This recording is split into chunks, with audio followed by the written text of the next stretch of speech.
Historians enlarged this 1,895 photo and found what one boy was hiding behind his back. Dr. Marcus Reynolds had examined thousands of photographs from the post-Civil War era, but this image made him pause. In July 2024, he sat in the Southern Historical Collection archives in Chapel Hill, North Carolina, cataloging estate donations. The photograph before him was labeled simply, "Two boys, circa 1,895. Location unknown. Two children, approximately 10 years old, stood on a plantation house porch. The white boy stood slightly forward, his face lit with an unself-conscious smile. He wore clean cotton pants, a pressed shirt with suspenders, and neatly parted hair. He gazed directly at the camera with the confidence of a child who had never known fear or hunger. Beside him stood a black boy positioned half a step behind. His expression was solemn, almost vacant, eyes looking past the camera into some distant place. His clothes were simple, a plain work shirt and patched trousers. His hands were clasped behind his back in an oddly formal posture that seemed unnatural for a child. Marcus lifted his magnifying glass, examining the photograph closely. The quality was remarkable for 1,895. Sharp focus, good contrast, likely taken by a professional photographer traveling through the rural South.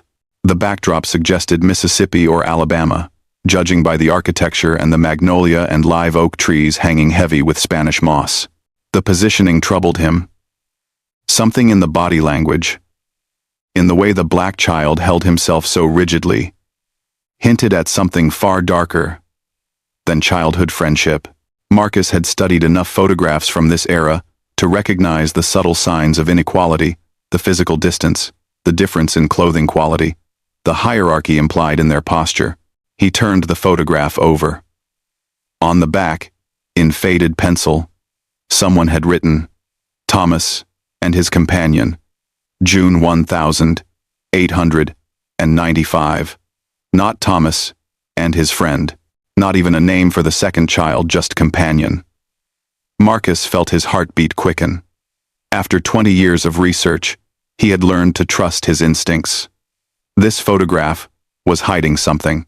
He scanned the image at maximum resolution. When the digital file opened, he began zooming in, section by section. Then he saw them. The fingers behind the black boy's back, barely visible in the original print. His small hands clutched something, a folded piece of paper held so tightly that his knuckles appeared almost white, even in sepia. Pulse racing, Marcus leaned closer. He spent hours manipulating the digital image, adjusting contrast and brightness, sharpening edges, isolating the area behind the boy's back. With each adjustment, the paper became clearer. It was definitely a document. He could make out printed text, though not yet readable. The paper appeared formal, something official, perhaps legal. Its edges were clean and carefully folded. "What are you hiding, little one?" Marcus whispered. The boy's face showed no defiance, no rebellion, only resignation. The expression of someone far too young to carry such weight. He pulled reference materials from the shelves. Post-abolition Southern legal codes, child labor laws, apprenticeship systems, black codes. The 13th Amendment had abolished slavery in 1865. But the decades that followed created elaborate systems to maintain white supremacy through other means: sharecropping, convict leasing, vagrancy laws, and most chilling of all, apprenticeship laws. These laws allowed courts to apprentice black children to white guardians without parental consent. Orphans were the primary targets. But the term was flexible. Children whose parents were deemed too poor, too itinerant, or simply too black could be forcibly apprenticed to white families in exchange for labor. Slavery in everything but name. Marcus looked back at the caption, "Thomas and his companion." The wording was deliberate, carefully chosen to obscure the true relationship. He called Dr. Patricia Okafor, a specialist in African American legal history. When she saw the enhanced image, her sharp intake of breath told him he wasn't imagining the gravity of what he'd found. Marcus, that child, looks terrified. The estate donation had come from the Whitmore family of Raleigh, descendants of Eleanor Whitmore, who had passed away at 93 in March 2024. 3 days later, Marcus arrived at her modest brick home. Her granddaughter, Janet, greeted him warmly and led him inside. The house smelled of old books and lavender. Photographs covered every wall, wedding portraits, generations of children, family reunions. Janet guided him to a dining room where boxes were stacked, partially sorted. Grandmother was a collector, never threw anything away. We thought the Historical Society might want the old photographs we found in the attic. She didn't have labels on most. Marcus removed the photograph from his portfolio. Do you recognize these two boys? Janet studied it closely, squinting. No, I don't think so. Is it important? It might be, Marcus said quietly. The photograph is historically significant, Marcus said carefully. I'm trying to identify the children and understand the context.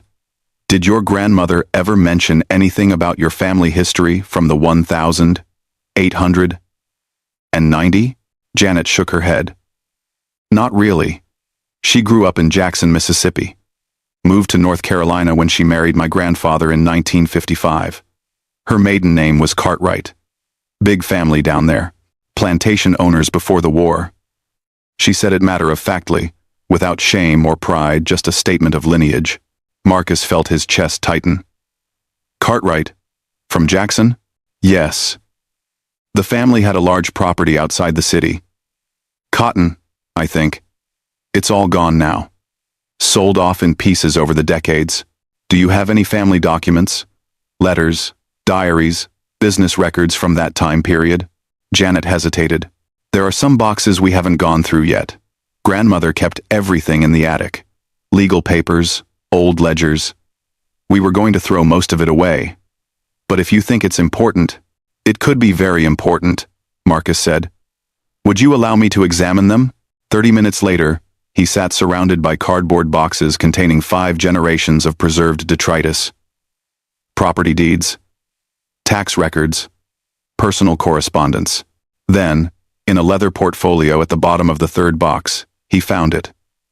A ledger book from 1894, 1897, bound in cracked brown leather, with J. Cartwright. Private accounts, stamped faintly in gold lettering across the cover. His hands trembled as he opened it.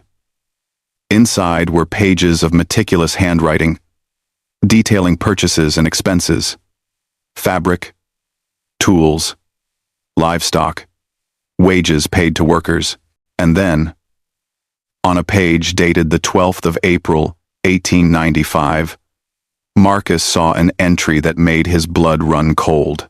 Apprenticeship bond secured. Negro boy age 9 from Henderson County Orphan Court. Payment to court, $25. Legal fees, $8. Boy to serve until age 21, as companion and servant. Beneath it, written in different ink, named him Samuel. Thomas seems pleased. 3 days later, Dr. Patricia Okafor arrived in Chapel Hill, her rental car filled with reference books and scanning equipment. Marcus had arranged for a private research room, away from prying eyes. What they were uncovering wasn't just academically significant, it was volatile. Patricia spread the copied ledger entries across the table, besides similarly disturbing documents she had gathered from archives in Mississippi and Alabama. This is worse than I thought, Marcus, she said. Much worse. She pulled a thick folder toward him. After the 13th Amendment abolished slavery, Southern states panicked. Their entire economy depended on free labor. So they got creative. Marcus nodded grimly as she continued. The apprenticeship laws were especially insidious because they targeted children the most vulnerable, the least able to resist. Officially, the laws were designed to place orphaned children with families who would provide food, shelter, and education in exchange for work. Sounds reasonable. Until you read the fine print. Oh, she slid him another document. The definition of orphan was deliberately vague. A child could be declared an orphan if their parents were poor, if they traveled for work, or if a white neighbor simply claimed they were unfit. She laid out a court record from Greene County, Mississippi, dated 1893. The court finds that the Negro woman Dela shows insufficient means to support her children and lacks proper moral character. Her 3 children, ages 6, 8, and 11, are hereby apprenticed to Mr. 20-teen Robert Johnson until they reach majority age. Marcus stared at the page. So they just took her children, legally seized them. Yes, Patricia said. And parents had almost no recourse. County courts were entirely white. Judges, juries, clerks.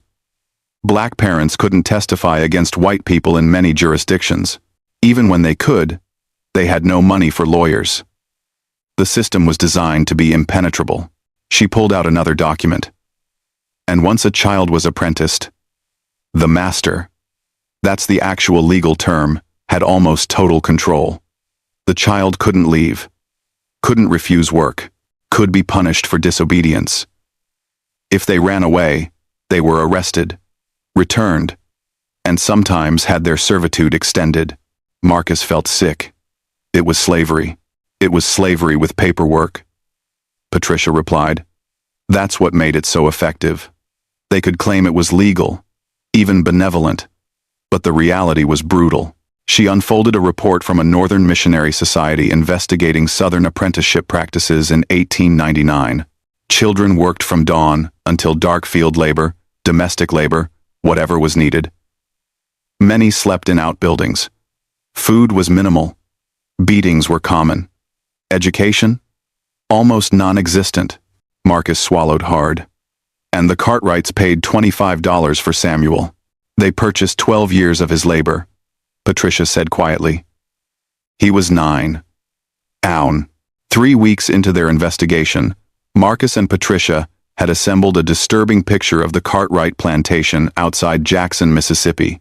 Property records showed that James Cartwright Thomas's father had owned 340 acres of prime cotton land. After emancipation, he attempted sharecropping, but by the 1890 had shifted to a hybrid labor model. Hired men supported by a rotating supply of apprentice children. The Henderson County Courthouse had been unexpectedly cooperative after Marcus explained his research. A clerk named Dorothy herself, descended from formerly enslaved families, took personal interest. She spent her lunch breaks hauling dusty ledger books from storage, photographing pages, and emailing them to Marcus. Y'all ain't the first ones asking about this, she told him over the phone. My grandmother used to talk about children who disappeared. Families would wake up and find their kids gone, taken by the courts, handed to white families. Everybody knew, but nobody could do nothing about it. From Dorothy's documents, Marcus learned that the boy's full name was Samuel Brooks. He had been brought to the Henderson County Orphan Asylum in January 1895 after his mother died of pneumonia. His father couldn't be located, though the records showed little effort to find him. Within 3 months, 9-year-old Samuel had been apprenticed to James Cartwright. The speed is telling, Patricia said when Marcus shared the timeline. 3 months from orphan to laborer. They didn't waste time. Marcus had also identified the photographer who took the haunting image. William Thornton, an itinerant portrait photographer who traveled through Mississippi during the 1890. His business ledger, preserved by a historical society in Natchez, showed he had visited the Cartwright plantation on June 18, 1895, and had taken family portraits, 6 exposures. But the photograph of the 2 boys was different from typical family portraits of the era. It had been taken outdoors, informal, almost casual. Why? Marcus had a theory, but he needed more evidence. The breakthrough came from an unexpected source. Patricia had posted an inquiry on several genealogy forums, asking if anyone had information about the Cartwright family of Jackson, Mississippi. Most responses were dead ends, but one message stood out. It came from a woman named Denise Johnson in Chicago. My great-great-grandfather was named Samuel Brooks, she wrote. Family oral history says he was taken from his father as a child and forced to work for a white family in Mississippi. He escaped when he was 17 and made his way to Memphis, then eventually to Chicago during the Great Migration. He rarely spoke about his childhood, but my grandmother said he carried papers with him always, hidden in his Bible. She said those papers were proof of what had been done to him. Marcus immediately called the number Denise had provided. She answered on the first ring, her voice eager and slightly breathless. "Is this about the photograph?" I saw it after I sent my message. Dr. Okafor forwarded it to me. "That's my great-great-grandfather. I'm sure of it." Denise Johnson arrived at the university on a cool October morning carrying a worn metal strongbox measuring roughly 12 inches by 8 inches. She was a tall woman in her 60s, with gray-streaked hair, and her great-great-grandfather's same thoughtful eyes. Marcus recognized them immediately from the photograph. Samuel's eyes passed down through generations. They gathered in the conservation laboratory where Patricia had assembled a team. 2 archival specialists, a photographer, and a document preservation expert. Everyone wore white cotton gloves. The atmosphere was reverent, almost ceremonial. "This belonged to Samuel Brooks," Denise said, placing the box on the examination table. "He carried it from Mississippi to Tennessee to Illinois. Through every move, every hardship, he kept this with him." My grandmother said he told her once that as long as he had these papers, they couldn't say it never happened. They couldn't deny what they'd done. The locksmith Marcus had hired stepped forward with his tools. "The lock is old, but well made. Give me a few minutes." They waited in tense silence. Marcus found himself holding his breath. What would they find? Would the documents have survived? Would they prove what he suspected? With a soft click, the lock released. The locksmith stepped back, and Denise reached forward, then paused. "Dr. Reynolds, would you?" Marcus carefully lifted the lid. Inside, wrapped in oilcloth yellowed with age, lay several items. He removed them one by one, placing each on the examination table. First, a small Bible, its leather cover cracked and worn, pages soft with countless readings. Second, a tin photograph case containing a faded image of a black woman, young, serious-faced, wearing a simple dress. "His mother," Denise whispered. Third, a folded piece of paper, the edges brown with age. Marcus's hands trembled as he carefully unfolded the document. The conservation specialist immediately photographed each step. The paper crackled softly, fragile after 129 years, but the ink remained legible. "Apprenticeship bond," the header read in official printed text.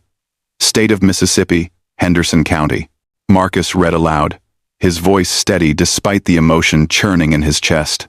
"Know all men by these presents that Samuel Brooks, a Negro boy of about 9 years of age, an orphan, is hereby bound by order of the Orphans' Court of Henderson County, to James Cartwright, planter of said county, to learn the trade and mystery of farm labor and domestic service, and to serve the said James Cartwright until he shall attain the age of 21 years.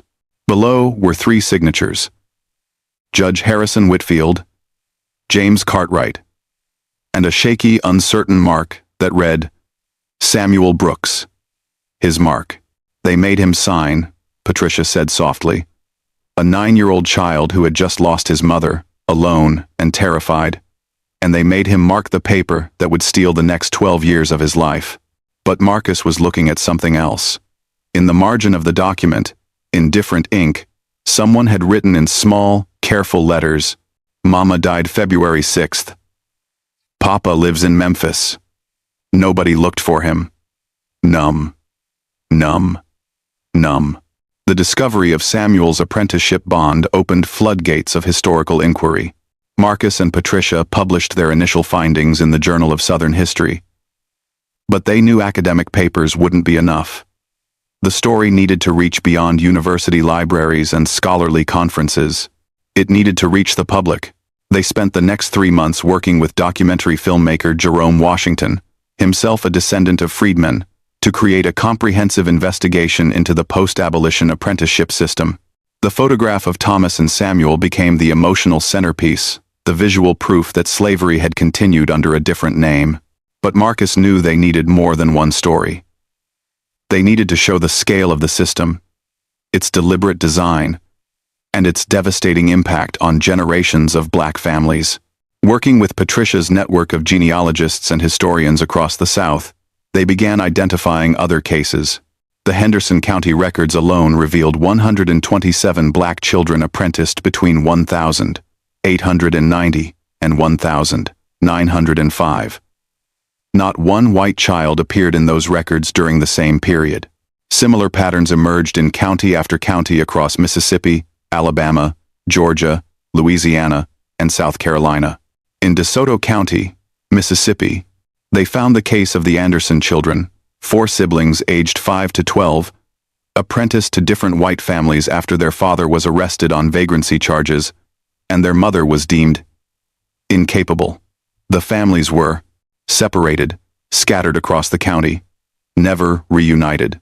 Census records showed them still listed as apprentices in 1900, 1910, even 1,920 decades past the age when their bonds should have expired.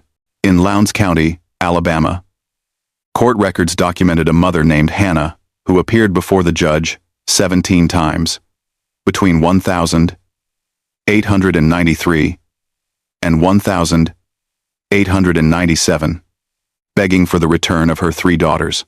Each time she was denied, told the children were better off with their white guardians. The last record showed her arrested for disturbing the peace and sentenced to 6 months on a convict labor chain gang. This wasn't random, Patricia explained during one of their research sessions. This was systematic racial violence disguised as child welfare. Look at the language in these court orders. Proper Christian upbringing, industrial training, protection from idleness. They framed stealing children as charity. Marcus had also found something that made the horror even more explicit.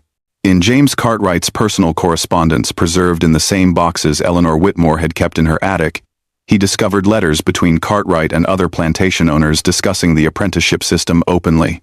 One letter, dated November 1894, was particularly revealing. My dear Whitfield, the new labor arrangement you suggested has proven most satisfactory.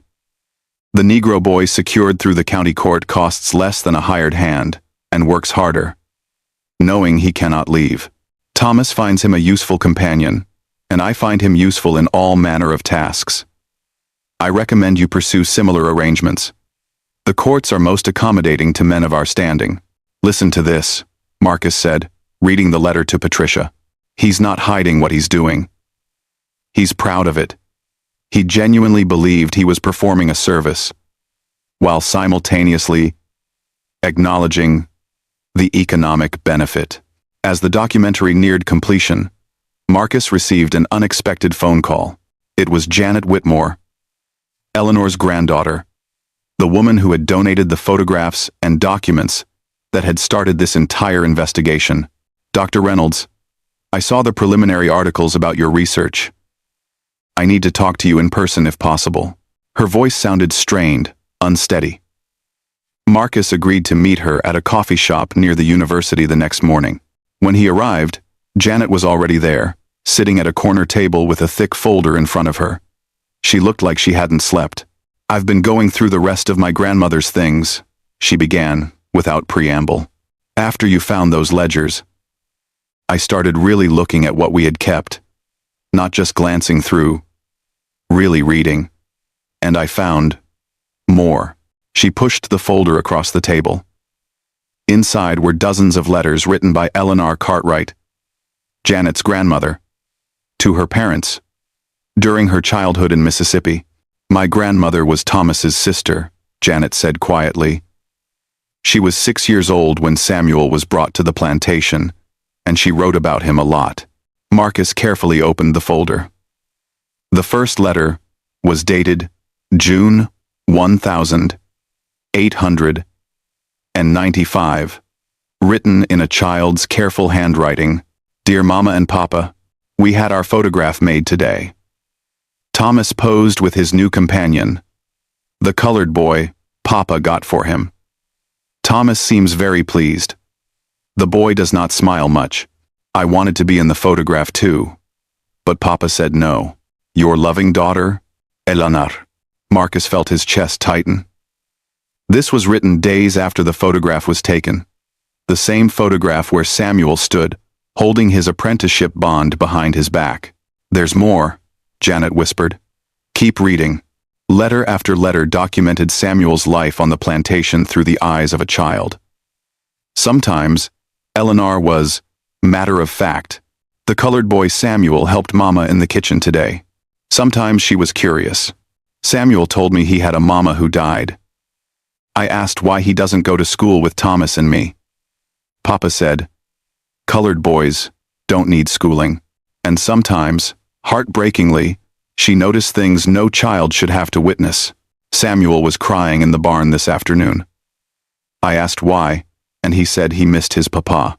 One letter from 1897, when Eleanor was 8, revealed an even darker truth.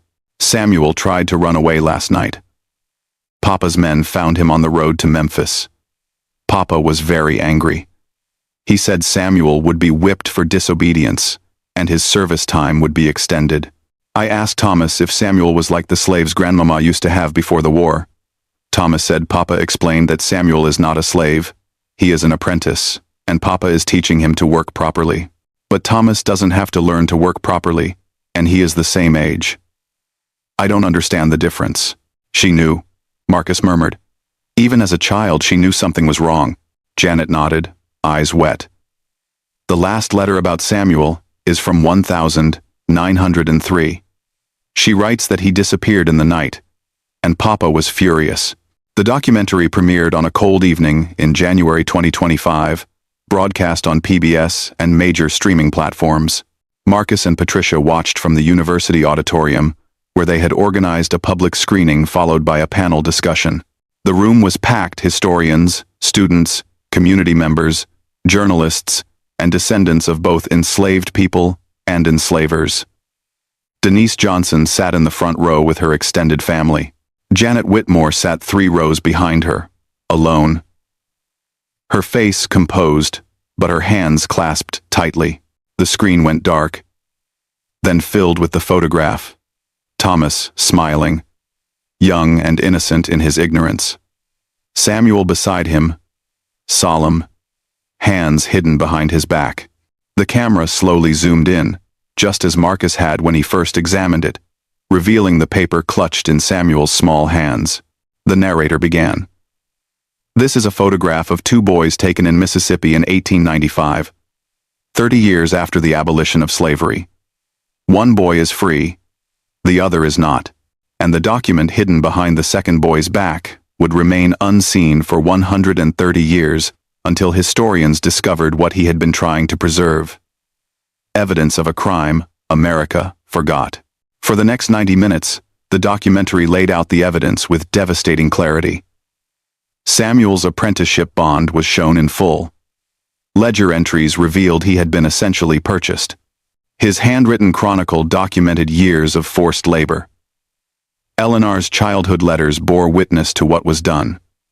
The broader investigation exposed thousands of children trapped in the same system across the South. Historians and legal experts explained how Southern states used legal loopholes to preserve white supremacy. Genealogists traced families torn apart by the apprenticeship system, showing descendants who never knew the truth of their ancestors' suffering. And through it all, Samuel's story anchored the film, a 9-year-old boy who understood that documentation was power, that truth mattered, that someone someday would care enough to look. The climax reconstructed Samuel's escape in 1903 and his journey to Memphis and then Chicago during the Great Migration. Census records, registries, and directories mapped his adult life. Working in a meatpacking plant, marrying Ruth in 1908, raising 4 children, serving as a church deacon, participating in early civil rights organizing. Samuel Brooks lived until 1963, the narrator intoned, dying just months before the March on Washington. He never forgot what had been done to him. His daughter recalled that he kept his apprenticeship papers with him always, locked in a metal box that he never opened but never discarded. Proof that they lied when they said slavery ended. The screen showed Denise opening the strongbox, the camera lingering on Samuel's handwritten notes. People in the auditorium wept openly. In the weeks that followed, the story spread nationwide. Major newspapers featured the photograph. Academic journals published special issues. Descendants of other apprenticed children came forward with their own stories and documents. The National Museum of African American History and Culture requested to display Samuel's apprenticeship bond and photograph as part of a permanent exhibition. Denise agreed on the condition that Samuel be identified by name and his full story told. At the installation ceremony in March 2025, Denise stood before the display case holding her great-great-grandfather's papers. "He was 9 years old," she said. 9, and he understood that evidence matters. He carried that understanding through years of forced labor, through his escape, through 60 years of freedom haunted by what had been done to him. And he was right. People do care. The truth does matter. Justice may be delayed, but it is not dead. Marcus and Patricia expanded their research, documenting more than 3,000 cases of black children apprenticed to white families between 1,865 and 1,920. Knowing even this was only a fraction, each case told a similar story. A child taken, bound to unpaid labor, denied schooling and freedom, sometimes abused, sometimes disappearing from history. The system had operated openly and legally, but their research also uncovered resistance: parents who fought in court, children who escaped, black community organizations that challenged the laws, secret diaries and hidden documents, proving that the victims had never accepted the lies told about them. The documentary sparked national conversation about how American history is taught. Schools incorporated the apprenticeship system into curricula. Students learned that slavery's end was not a clean break, but a struggle that continued for generations. A year after the documentary aired, Marcus and Patricia published Hidden Bondage: The Apprenticeship System and the Continuation of Slavery in Post-Abolition America. It became a bestseller and won the Pulitzer Prize for History. Samuel Brooks had made a bet on the future that truth would someday matter more than comfortable lies. That someday had finally arrived.